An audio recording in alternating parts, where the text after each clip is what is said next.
This is James Helder for IFL TV in association with Macklin's Gym Marbella. I'm at Pond's Forge today on the Mick Hennessy card put on by Channel 5. With me, I've got Quigg Galahad's trainer, Dominic Ingle. What's happening, Dom? All right, mate? Yeah, we've had a great night tonight. We've had two of Sheffield's, good fighters, Quigg Galahad and what's that other one called there? That kid who can punch a little bit. Adam Etchers. Adam Etchers did lived up to his name tag and bombed out the guy. Fantastic support, Adam Etchers, and obviously to finish off, we've got Quigg Galahad winning the IBF youth title. So yeah, it's been a cracking night. Indeed. Quigg Galahad made Adilson dos Santos look average in there tonight. Complete shutout victory for Quigg Galahad. Yeah, he's dangerous. He's a tall guy for the weight. We think Barry's a big super bantamweight, but that guy. He's a good couple of inches taller than Barry, long limbs, very, very fit, 22 years old, unbeaten, game as anything, got dropped twice in the fight, never looked like quitting, never packing up. He wanted to fight for the last bell because he knows he's got the power to take a fighter out, and unfortunately tonight he didn't catch hold of Barry. Barry made him distinctively look average throughout the fight. He was first to everything and pretty much controlled the fight from start to finish. Is that how you see it, Dom? Yeah, I mean, it's no surprise with Barry. He's one of the fittest kids in the gym. He lives a life, boxing for him is 24/7, and we had a good training camp in Las Vegas with Kell Brook. He had a week, came back. The day we landed in Sheffield, he went straight to the gym and trained again. And jet lag didn't even affect him, so he's been training from that point. And obviously that extra training, the experience. Keeping on in Vegas when all the distractions are there. Obviously, the performance speaks for itself. Barry's got the cruiserweight. Barry's got the Commonwealth, the European, and now the IBF Junior World Title. Yeah. What level can this propel him to? Well, I mean, he's got the IBF Youth, which takes him into the IBF ratings, which so far is not in. The guy was rated, I think, about number 15 in the WBO rating, so Barry's jumping into both ratings there. He's got the European, which really should put him into the WBC rating. So bit by bit, he's 24 years old now, slowly but surely. He's climbing up the ratings. He's beating everybody put in front of him, and it's the future's good. How confident would you be, and Mick Hennessy be, with putting Barry within the likes of Scott Quigg and Frampton at this point in time? I mean, for me, you can't take anything away from Frampton. He's a good fighter. He's tough. He beat Kiko Martinez twice. The second time world title fight when Kiko was a world champion. You've got to respect him for that. He's a smart fighter. He's got the power. He can get through the rounds. Quigg, for me, he's still got to prove himself. This guy tonight who Barry boxed was rated way higher than Quigg's last opponent. And that's what you got to look at. And I believe that they actually came on for this guy to box Quigg, but he probably looked too dangerous, and they picked for somebody else. But he's up there. I think to be fair, really, we'd love to get Barry in with one of those two guys, but I think the money in that fight and the interest is for Quigg and Frampton, and I think the winner of that fight, by the time they've boxed, the dust has settled. I think Barry's going to make a legitimate claim for that, to fight one of those, the winner of that fight. People are going to make the obvious comparisons between the way Scott Quigg dealt with Stefan Jamoy probably last weekend and the way Barry's dealt with Adilson dos Santos today. What do you see out of them two fights? Well, two different fights. I mean, Jamoy was actually came up from bantamweight. So I think he'd only had one fight at super bantamweight. So he's a naturally small guy. This guy dos Santos is fought at featherweight, and I think he's even fought at super featherweight. As you can see, he's a very athletic 22-year-old, fantastic definition, strong. But Barry totally negated what he got and fought his game. What level do you think Barry can reach? No, he definitely gets to world title level. He's got the experience. He can do the 12 rounds. This is about his third or fourth 12-round fight. Originally, this fight, because it was an IBF youth title, was scheduled for 10. And Barry said, look, I don't want to be fighting 10 rounders, I'm a 12-round fighter now. My game plan's based around 12 rounds. I can do 12 rounds at a breeze. Even if, back in the day they used to do 15 rounds, he goes, I could do 15 rounds. That's the level of fitness. So yeah, you can get right up there. At times, probably people could have thought, Barry could have got rid of that guy, but halfway through the fight, Barry whacked him round the back of the head, knocked his hand up, and he said that's one of the hardest heads he's ever hit. And the kid was durable, so I think he can get up there, Barry. What do you think about Barry's shot selection today? There wasn't many punches he didn't throw during that fight, to be honest. No, he's it's a bit like playing snooker. We could all bash a couple of balls around the table, but we can't position the cue ball. It's no good throwing a good shot and then leaving your chin in the air.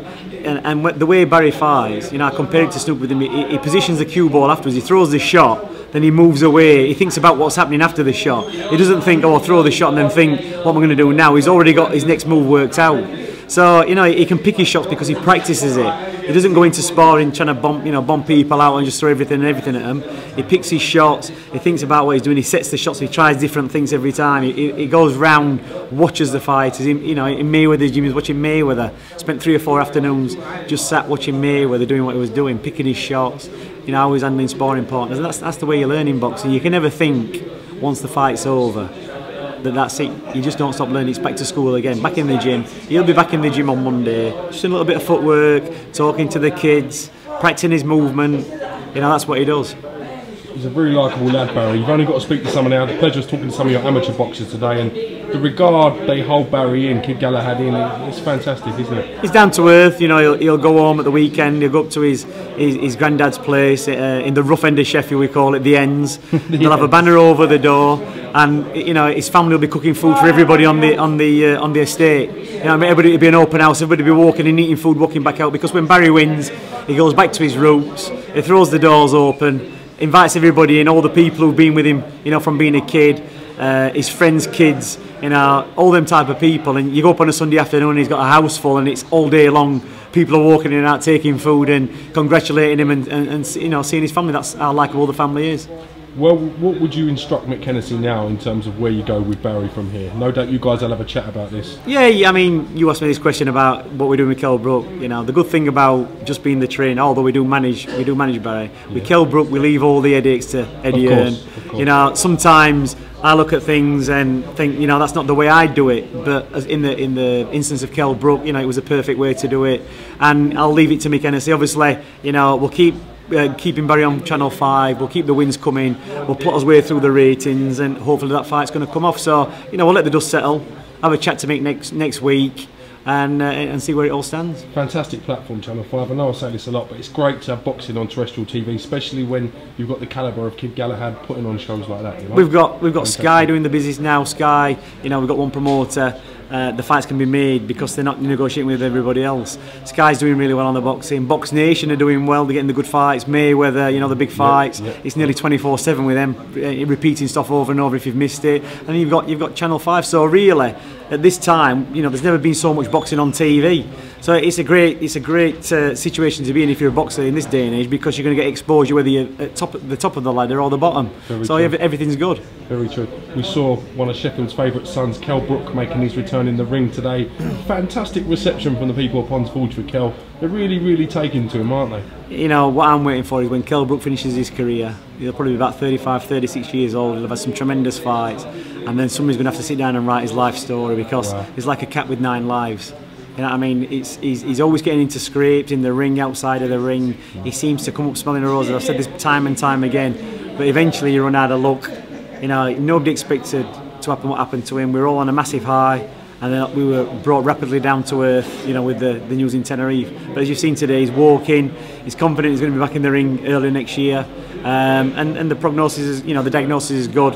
He's going to make a good recovery, and we've got a lot of people around him. Derry Suter, very good tissue massage and therapy, and we've also got Sheffield Hallam University, you know, involved in his rehabilitation. So it's all good.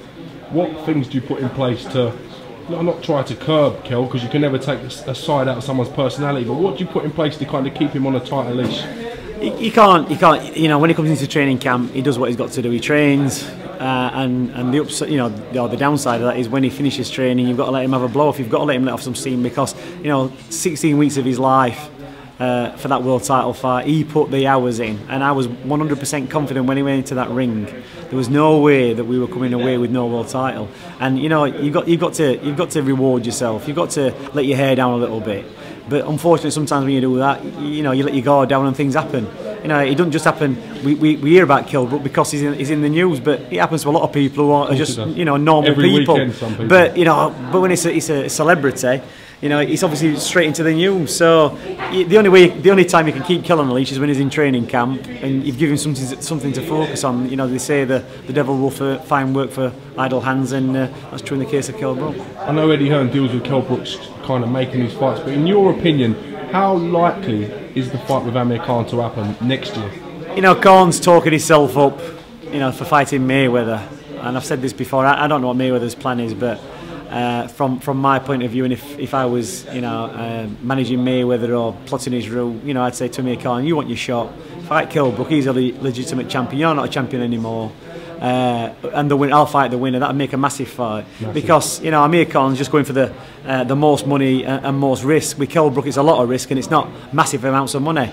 So, you know, it's better to get beat by the top fighter in the game. You can always make a case for fighting somebody below you, but when Kell Brook beats him, where can he go from there? Valid point. Do you think that fight could sell out a stadium? You probably could sell out a stadium, but I think you'd have to, you know, I think a fantastic place for it would be, you know, Manchester or Sheffield Arena. Or even a football ground, you know, in Maybe Sheffield. Bolton at the Reebok? Yeah, it could be, but I think, you know, because Kell Brook's a world champion, I think it's got to be made on their terms. And I think, you know, whether it's a football ground in Sheffield or, you know, Sheffield Arena, I don't know. But that's left to Eddie. He's got to price that up and see where the money is. Of course. But wherever it is, you know, it'll sell. I don't think it's going to sell, you know, have quite the same interest as Frutch and Groves. But it's going to be, you know, somewhere up there. But you never know. You know, they turned out for Audley Harrison and David A. So anything's possible. It's a valid point. Mayweather rumoured to have 2 or 3 fights left. Do you think Kell is genuinely, realistically in the mix to get a crack at Mayweather, in your opinion? Well, the 3 legitimate champions at welterweight are Floyd Mayweather, Kell Brook, and who else? Mayweather's got the WBC and WBA. Kell's got the IBF, and you know, he's a legitimate belt holder. You know, we're looking at the bigger fights. Eddie's looking at the bigger fights. You know, Amir Khan, Floyd Mayweather, those are big American names because he put in a good performance in America. We're getting a lot of feedback from American Air saying this Kell Brook, he's finally making his name over stateside. I think Sean Porter got a right shocking casting, to be honest. I think they was expecting, and no disrespect to maybe some of the English fighters that have gone over there with really hard tasks to do and take care of. Kell probably looked at him as in the same court of light, and he's gone over there and shocked the world, hasn't he?